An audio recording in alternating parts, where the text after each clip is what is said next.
Today, I'm going to talk about how smartwatches can help improve the health of seniors. So, let me start with a brief introduction. My name is Arti Sohani, and I've been a product manager in digital health for a number of years. I started my career as a software developer and then transitioned onto product management. My experience working at companies like CVS Caremark and Athena Health allowed me to get deep insights into the payer provider market. I built products for healthcare providers and clinicians. And then more recently at Samsung and now at Walmart, it's given me the opportunity to work on products for consumers and patients. Recently, while at Samsung, I worked on services that included smartwatches. And I saw firsthand the tremendous impact that smartwatches can have in improving the health of patients. Today, I want to share some of those learnings with you. I'm going to talk about the wearable and smartwatch landscape and capabilities, discuss some of the barriers to adoption, especially for seniors, and suggest ways in which these barriers can be overcome.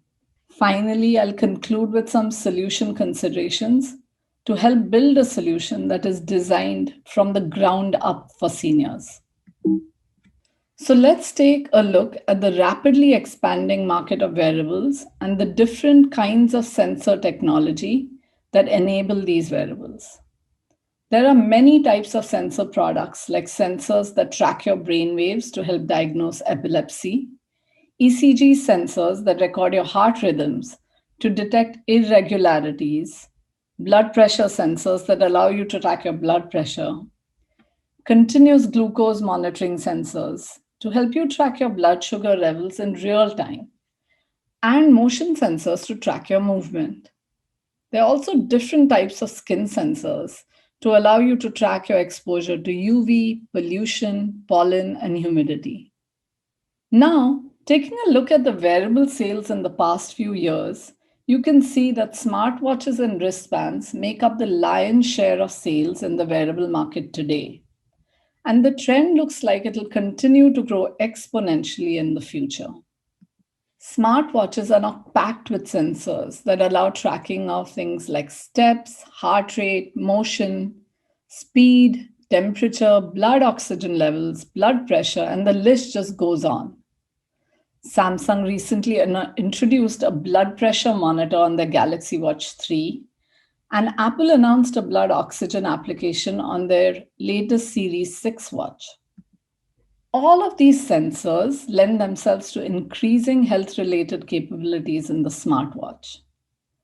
Smartwatches no longer just passively track your steps and are instead capable of providing actionable insights and prescriptive measures to end users. Let's look at some of these health and well-being capabilities being offered. The EKG sensors detect heart conditions like AFib and other irregular heart rhythm notifications. These conditions are hard to diagnose, and having this capability on your smartwatch is very valuable to help detect these conditions in individuals. Blood oxygen levels, or SpO2, has been shown to be a valuable indicator for COVID 19. Individuals with COVID 19 sometimes exhibit low SpO2 levels. So, having this capability available on the smartwatch is very timely. The ability to detect falls and automatically send an SOS message to emergency services or to loved ones is very useful, especially for seniors who might be living by themselves. And then some of the well being capabilities like sleep and stress detection are very useful, where you can get insights using your sleep score to better understand how you sleep and what steps you can take to improve your sleep or stress levels. I'm sure you all will agree that this is just the beginning, and smartwatches will only add more health and fitness capabilities in the future. I wanted to share some statistics about healthcare expenditure and how much of that expenditure is from seniors. The CDC states that 90% of the $3.5 trillion healthcare spend is on chronic and mental health conditions. The graph on the right shows that over 50% of the total health spend is by people over 55.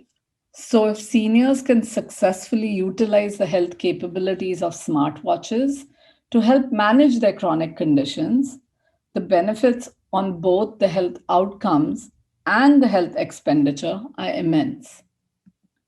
Unfortunately, in spite of all these advances in smartwatches, their adoption by seniors in the US is very low. As you can see from the graph, the primary adopters of smartwatches are between 25 and 44 years old. But in older adults, the adoption is just about 8%. This low adoption means that seniors are unable to take advantage of all the health benefits that smartwatches offer. So let's take a look at some of the barriers to adoption. The high cost of a smartwatch, especially ones with advanced sensors, can be prohibitive for seniors, whose annual median income is about 25K for an individual and 43K for household. Compare that to the annual median income of the 35 to 44-year-old age group, which is about 60K. An Apple Watch Series 6 or a Samsung Watch 3 cost is about $400. This can be out of reach for a lot of seniors. Another significant barrier is the onboarding challenge of setting up the smartwatch. Most smartwatches need to connect with the smartphone via Bluetooth in order to work. This Bluetooth pairing process can seem overwhelming to some seniors, especially if they're not well versed in using technology. Even if they do get through the initial onboarding, troubleshooting issues around Bluetooth connectivity can also be difficult. For example, if the watch and the phone are in different rooms and so the Bluetooth is disconnected, and now the watch can no longer send or receive information, the watch shows an icon to show this Bluetooth disconnected status. This icon is not easy to understand and can be confusing to seniors. Add to that the fact that some smartwatches only work with specific phones. For example, an Apple Watch requires only an Apple smartphone to work. This is also an issue. Seniors usually have older models of smartphones, and some of the smartwatches require newer models of the phones to work. And last but not least, usability and accessibility is often overlooked, but perhaps the most significant barrier to adoption. I will highlight some of the issues on the hardware and software side next. To get an accurate sensor reading, the watch has to be worn tight and snug on the wrist. For example, for accurate heart rate detection, the watch needs to be worn pretty snug on the wrist. This can be a deterrent for some seniors, especially if they have underlying health condition that cause swelling on their arms. Wearing a tight watch all day increases their discomfort. After all day and night use, these watches can also start to feel pretty heavy on the wrist. Similarly, having to charge the watch frequently is also onerous. There are also some software usability issues. For example, smartwatches today allow a lot of different gestures for navigation. A user can tap, rotate, touch, hold, swipe to perform all sorts of different functions. These gestures can be challenging for seniors, especially if they have unsteady hands. Small fonts, as you all know, are very hard to read, and having to take out your reading glasses every time you glance at your watch can be frustrating. And even the high degree of customizations that are seen as a positive for the younger generation, such as being able to download different watch faces or customize every aspect of your watch, can be very confusing and intimidating for seniors. Some of the icons for low battery life, Bluetooth disconnection, etc., can also seem confusing.